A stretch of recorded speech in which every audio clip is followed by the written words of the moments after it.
Have you ever faced a frustrating segmentation fault while working with OpenCL? It can really throw a wrench in your plans, right? If that's you, then you're in the right place. Today, we're diving into the issue of passing a mat to OpenCL kernels and how to resolve it. I totally understand how annoying it is when your code runs into segmentation faults, especially when you're trying to pass data between OpenCV and OpenCL. You're not alone in this struggle. Many developers face similar challenges.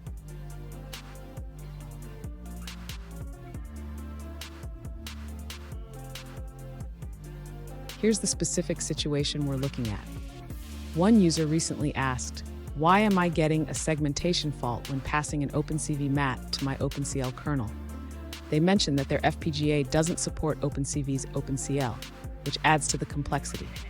Sound familiar? Let's dig into this together and find a solution. So, what could be causing this segmentation fault? It often comes down to incorrect memory handling or data type mismatches when passing the mat to the OpenCL kernel. We'll break it down step by step so you can figure out what's going on. And don't go anywhere.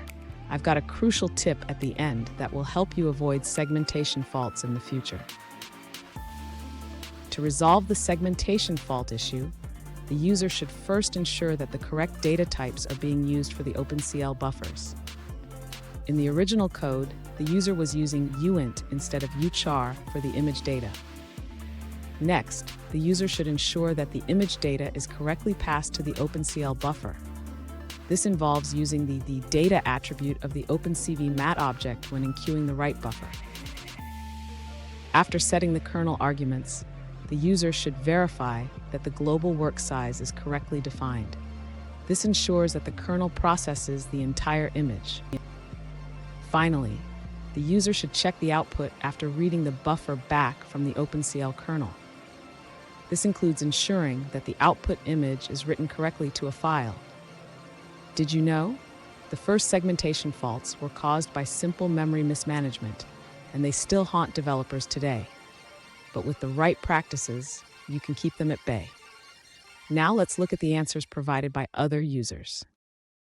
One user suggests that the segmentation fault may be due to how the OpenCV mat is being handled.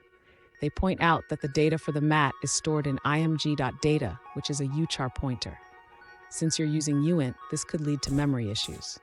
They recommend changing the buffer write command to use img.data instead of an img. Additionally, they mention that OpenCV does not support matrices with unsigned int. They suggest converting the image to a compatible type, like CV32S for integers or CV32F for floats, ensuring consistency in the rest of the code.